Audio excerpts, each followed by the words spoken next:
shooting. It's the governor's first television interview since Alex Freddie was killed. I appreciate you being here. I'm sorry to make you stand out in the cold, but I guess you're used Minnesota. to it. Yeah. First of all, the meeting with Tom Homan, how did that go? What are your thoughts on that? Well, Tom Homan's a professional, which is a lot more than Bovino and Christy Nome. But look, I think the thing we said is we're very clear about this, that we need these folks out of Minnesota, and we need justice for Renee Good and for Alex, and those were things that we came with.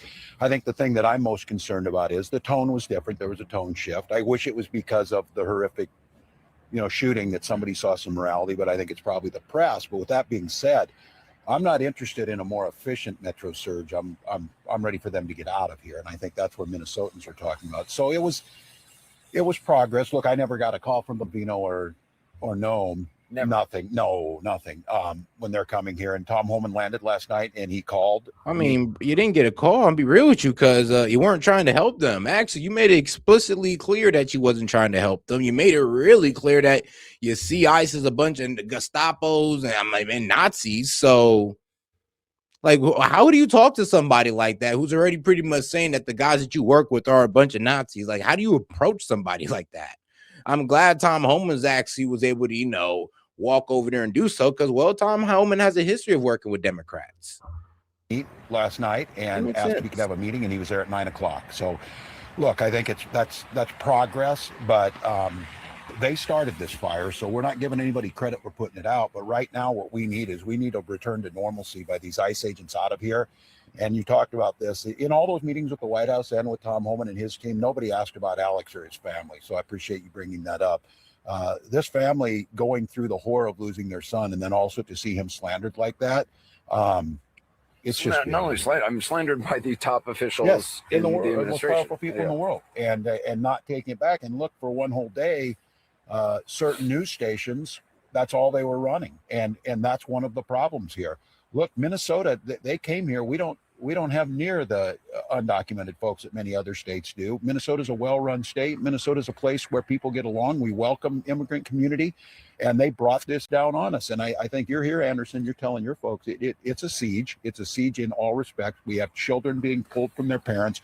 We have elderly people being drug out in this type of cold with no clothes. It's just absolute cruelty. I mean, is it in your mind political that they came here to Minnesota? Yes. There's no other facts for it. They've changed why they're here. Donald Trump himself said, I won that state 3 times. He didn't. And then I get a letter the other day from Pan Bondi demanding our voting records in this. And kind of like, well, we'll send these people out of here if you do that. But there was an implication, quid pro quo. Oh, exactly. Yeah. Amateurish, but that's what they're doing, and they're never going to. Well, actually, okay. See, that's actually misinformation, and it's kind of funny because I remember Sid came in here saying that, but when we read out the letter that Pam Bondi sent, no, she didn't actually say, "Oh, well, if you give us the welfare data and the voter registration data, we'll pull out ICE." No, she said we need you to work with ICE, give up your welfare data so we can look into this fraud, and your voter registration data so we can look into how well you guys are practicing, voting integrity. That's it. She actually made 3 demands, and for some reason, left-wing media, because I'm be real with you, they know that the guys on the left is not going to read any type of letter by Pam Bondi, and they're just going to take what the left-wing pundits say. So I get it. No, quid pro quo. Oh, exactly. Amateurish, but that's what they're doing, and they're never going to get those. And states control that. 10th Amendment. You're seeing all the contradictions. I appreciate you saying this. 2nd Amendment, 10th Amendment, everything else that is no longer there. But the one thing I can say is that come out of this, and you've seen it. I'm sorry, but we're talking about upholding federal law.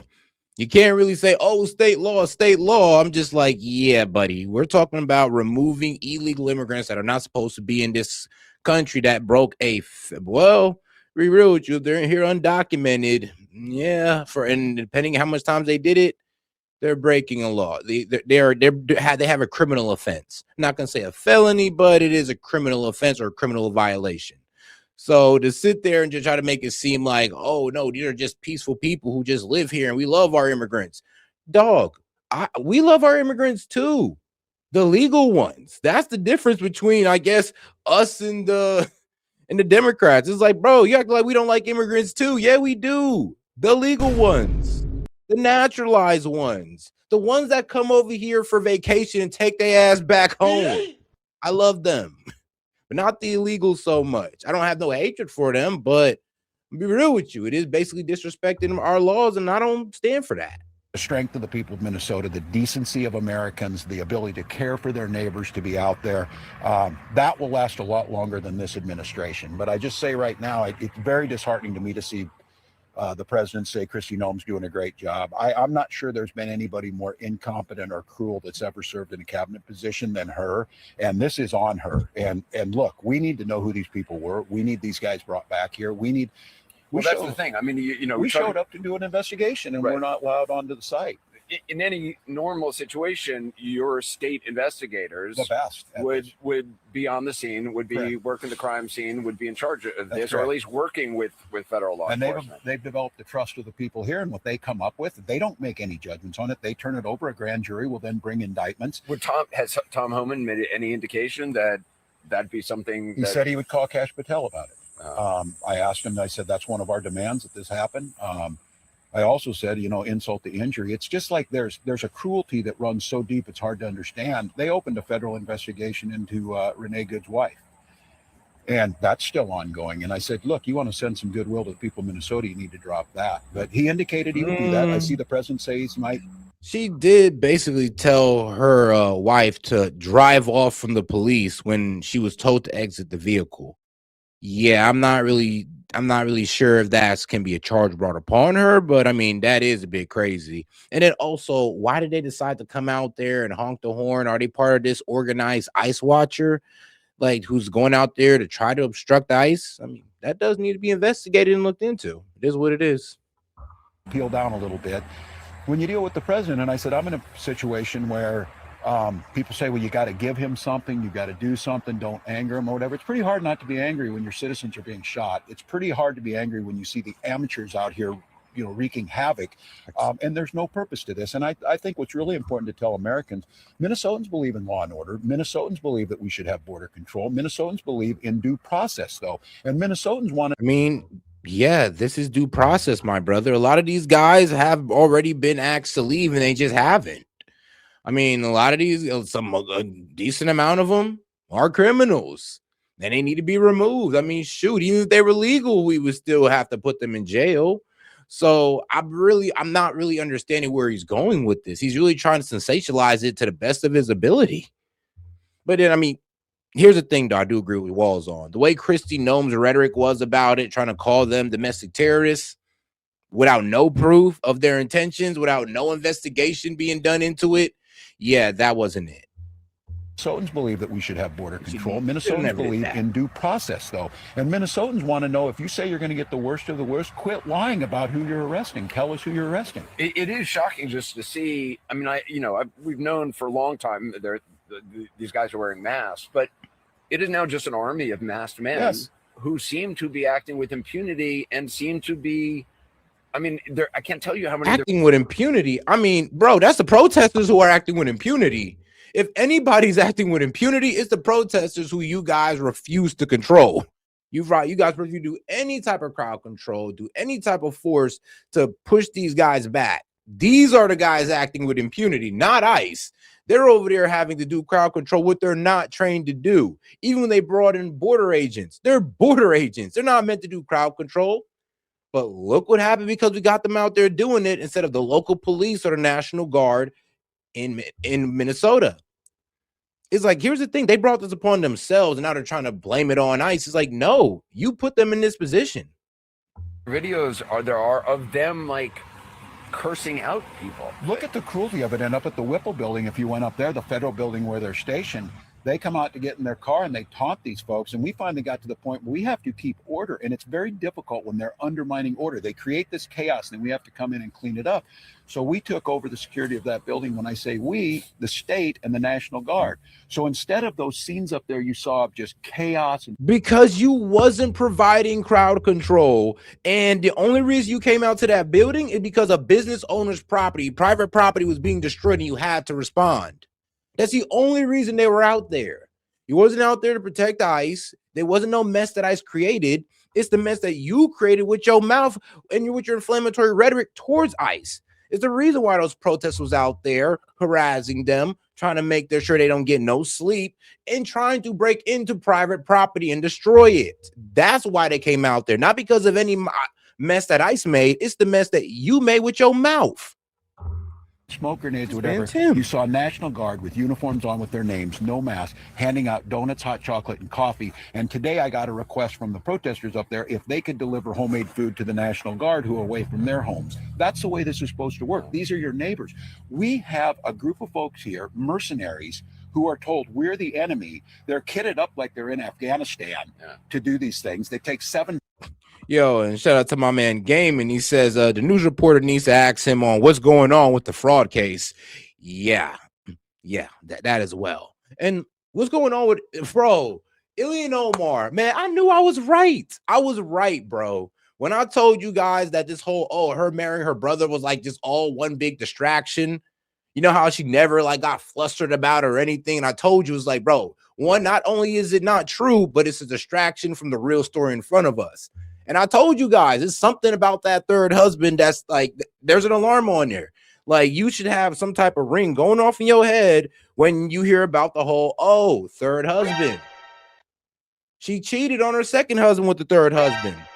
Husband runs a political consulting company and owns a winery. Husband has a shady past of business, scamming dudes. And now all of a sudden he gets with Ilhan Omar. Ilhan Omar gets with him. And now they're running a winery that, doesn't really have any real business. I told you, man, ignore the whole, she married her brother lie and focus on the third husband. I was trying to tell y'all.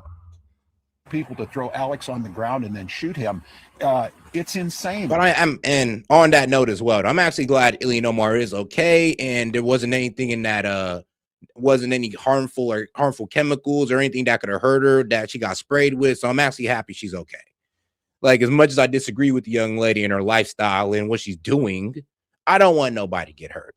And I appreciate all the news media that here is telling it, and tell the rest of the country, stand with us on this. This is a stand we have to hold on. They have to leave here. They have to bring these folks to justice, and they have to be some accountability to the top levels. Kristi Noem still having a job today is absolutely outrageous. The administration seemingly in cleanup mode over the killing of ICU nurse Alex Freddie. To people here, though, the cleanup is not what's wanted. Coming clean is, and signaling a course correction, if that's what the president is in fact now doing, is not the same as doing the right thing. With that in mind, here's the president in neighboring Iowa this evening talking about the new official he sent here and the change he expects to see. We have Tom Homan there now. We put him in there. He's great. And they met with the governor, the mayor, everybody else, and we're going to de-escalate a little bit. De-escalate a little bit, he said. That's the president talking to a Fox host about bringing in his border czar Tom Homan to oversee the federal operation here and removing border official Gregory Bovino. The host, Will Kane, followed up with this.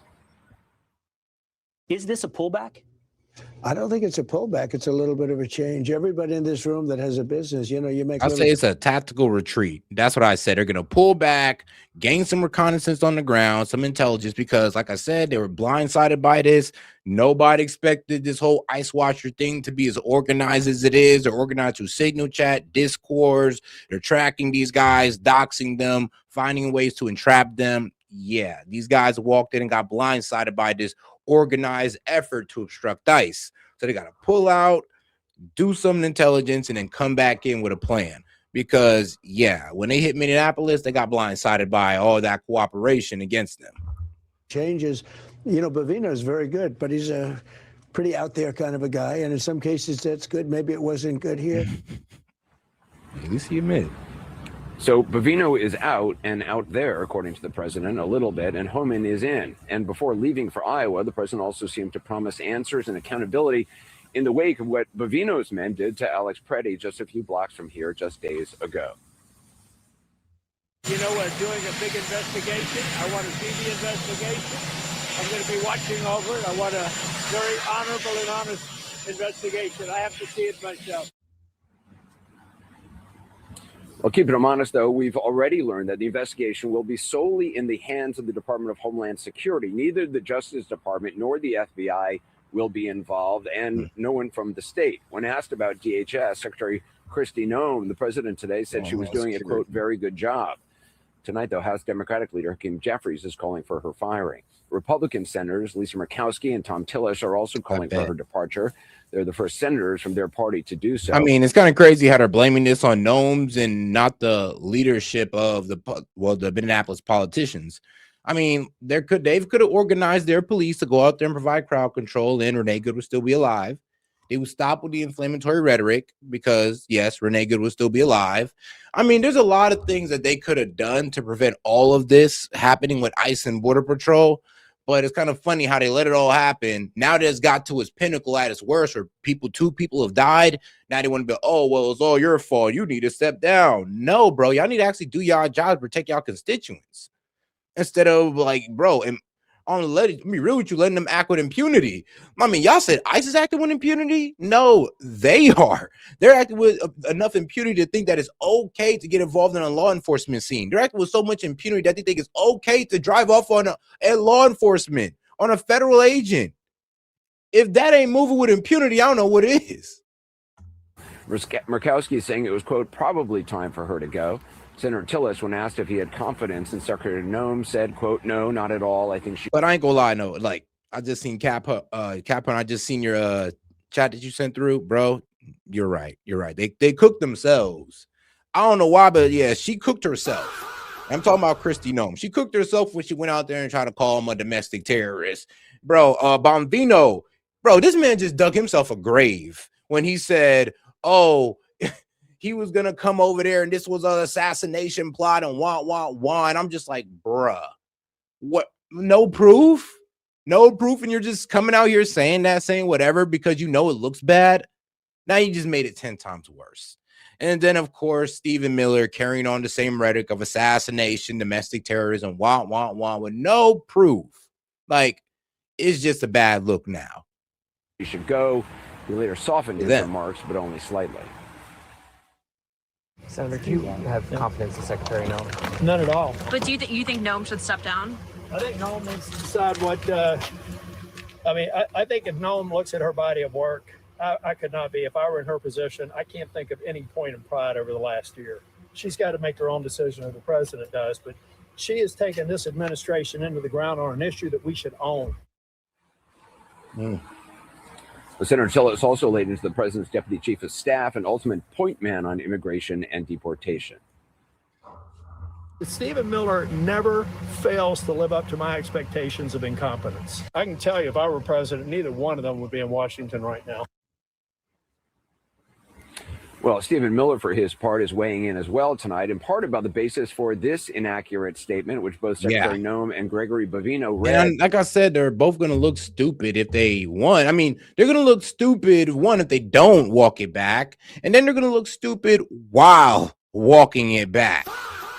So it's best to just rip the Band-Aid off and get it done, admit that they were just talking too soon, or maybe they're working with information that we don't have.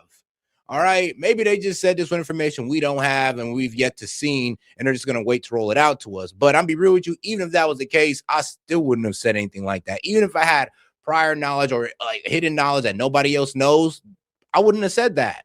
And without releasing it publicly, so people don't just think I'm trying to, well, make this lady or make this man look bad.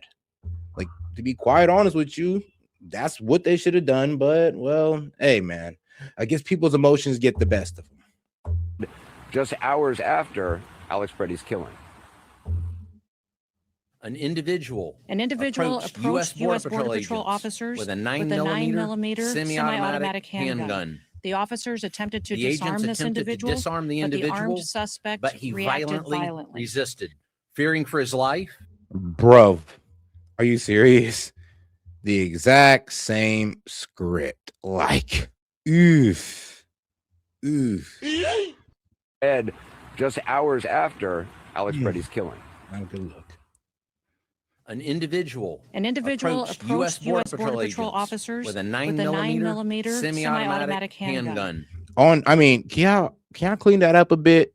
He approached a ICE officer or a basic Border Patrol agent with a gun on his person, not in his hand. Oh, y'all gotta be real specific here, because the way they framed that made it sound like bro was walking up with the strap, just waving around, talking about you better back the F up. That's not what happened. I think we all seen that in the video. He walked up with a belt on his person, because we couldn't even see it, to be honest with you, when he walked up and got in the way of that or got involved in that law enforcement scene, thus getting in the way of the ICE officer or Border Patrol agent. Like, we didn't see that. So he walked up with a gun on his person that we didn't know until later. If they really wanted to be truthful about that, but for some reason, it's like they're trying to create a story out of it. But it's like, bro, why are y'all trying to create a story out of this? It's like, it's right there in front of our face.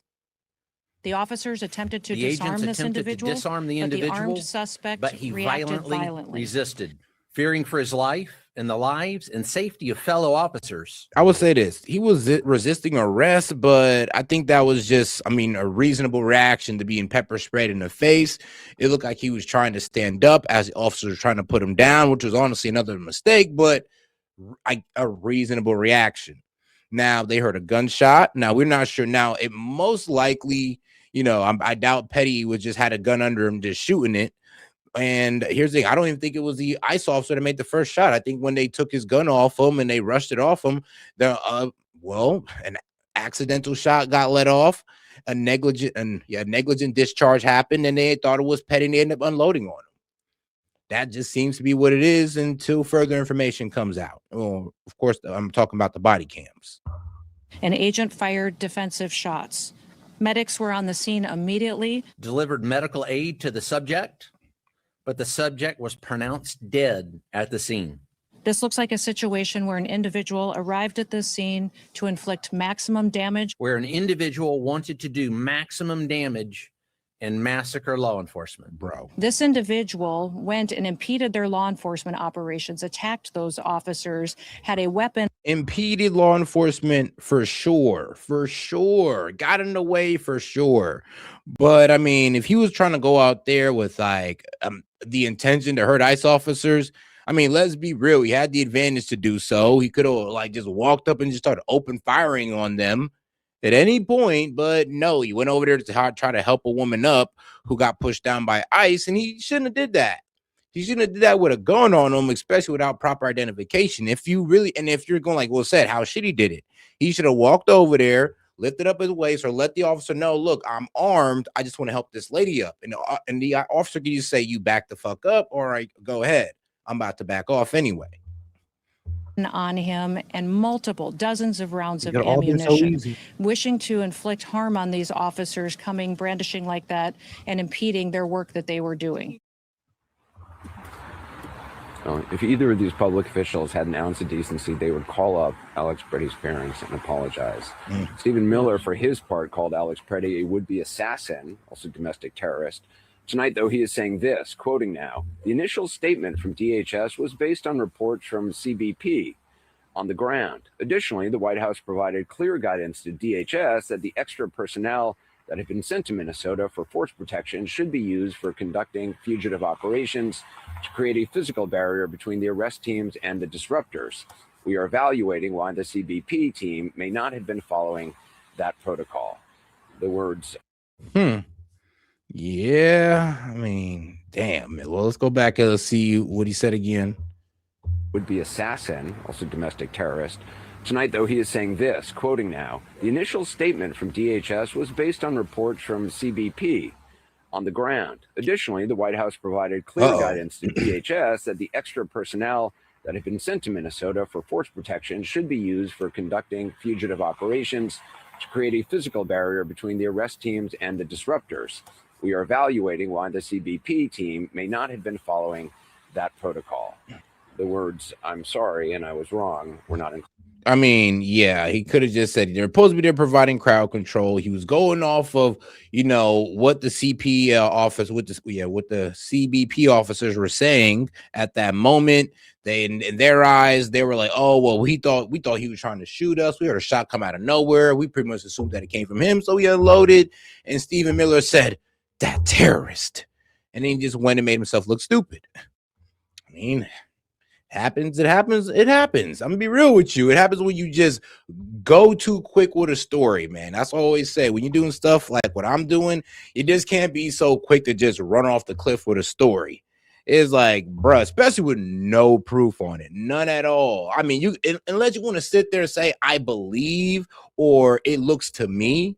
But bro, they both came out there and just said, oh, this is a domestic terrorist. He was going out there to hurt them, assassination, all that wild stuff. Cook themselves. Like, I don't even know why they did it, but I don't know. I could see Kristi Noem getting cooked for this. But Stephen Miller got a bit more pull within the administration. A bit more. Inside the Trump administration, while the president says things in the blame game inside the Trump administration, while the president says things in Minneapolis are going to, quote, de-escalate a bit, Homeland Security Secretary Kristi Noem and Stephen Miller, the president's powerful advisor, are taking heat over the deadly shooting of Alex Freddie and their statements after it. Miller described Freddie as a would-be assassin. Noem described him as a domestic terrorist. The videos clearly refuted those claims, and now Noem is facing growing bipartisan calls to resign, and Miller, in a rare retreat, is acknowledging agents may have breached protocol that he set or the White House set before the shooting. With us now, CNN's Betsy Klein and Jeff Zeleny. And first, I just want to hold up a flow chart, friend, of my understanding of the blame game here. There you can see, Homeland Security Secretary Kristi Noem is blaming Stephen Miller. Stephen Miller seems to be blaming Customs and Border Protection. Betsy, you're at the White House. Do I have that flow chart? Hilarious. Wait, I'm sorry, but all right, Don. No, I ain't gonna lie, though. That's extremely incompetent for her to try to blame Miller. The Miller's over here like, yo, whoa, domestic policy, sis. Like, whoa. I mean, you're Mrs. Ice Queen, Ice Baby. Like, I thought you was supposed to go out there and handle these ICE operations. Director of DHS. I mean, it's kind of weird how you're trying to point towards Stephen Miller, and then you got Stephen Miller scrambling to point to Custom Border Patrol, who was only brought in because they didn't have anybody to provide crowd control. And once again, you could pretty much say that they were there because, well, Mayor Jacob Frey and Tim Walz. Stephen Miller seems to be blaming Couture. Customs and Border Protection. Betsy, you're at the White House. Do I have that flow chart correct? I think that's about an accurate assessment, John. And I just want to point to you to this very remarkable statement to our colleague Kristen Holmes from Stephen Miller yesterday. As you said, in the immediate aftermath of federal agents' killing of Alex Freddie on Saturday, we heard Stephen Miller go to social media almost immediately. He referred to Freddie as, quote, a domestic terrorist, also a would-be assassin. And you can believe that he was behind a lot of the messaging that was coming from this White House. But then last night, in this statement to our colleague Kristen Holmes, he says, quote, the White House had provided clear guidance to DHS that the extra personnel that had been sent to Minnesota for force protection should be used for conducting fugitive operations to create a physical barrier between the arrest teams and the disruptors. He goes on to say, and that's what they're supposed to be there for. They're supposed to be the crowd control that Tim Walz or Jacob Frey was supposed to bring in. They left it to the federal government, and they had to bring in people who had no training in crowd control, don't even have the gear for it, but they're doing it because of the laziness of Minnesota politicians. I mean, it is what it is. But to sit here, I'm gonna be honest with you, if I was them at this point, like I said, one, I wouldn't have said that inflammatory rhetoric towards Alex Freddie or Renee Good. And I'd have just been like, look, what do you want us to do? They're not literally giving us support. We got to bring in people who are not really trained to do crowd control. We got to use them for crowd control because it's starting to get too much. The obstruction is getting out of hand. And, well, the protesters are actually with impunity. They don't care. They think that this is like a lawful way to do a protest by being able to instruct law enforcement, track them down, have networks to dox them. And then here's the thing, they're complaining about a mask when you're doxing these guys and threatening their family members. And then you expect them not to start wearing masks? Are you dumb? They're riding around in unmarked cars because you're tracking their license plate. So they're just they're just supposed to let you keep doing that? Are you dumb? Say we are evaluating.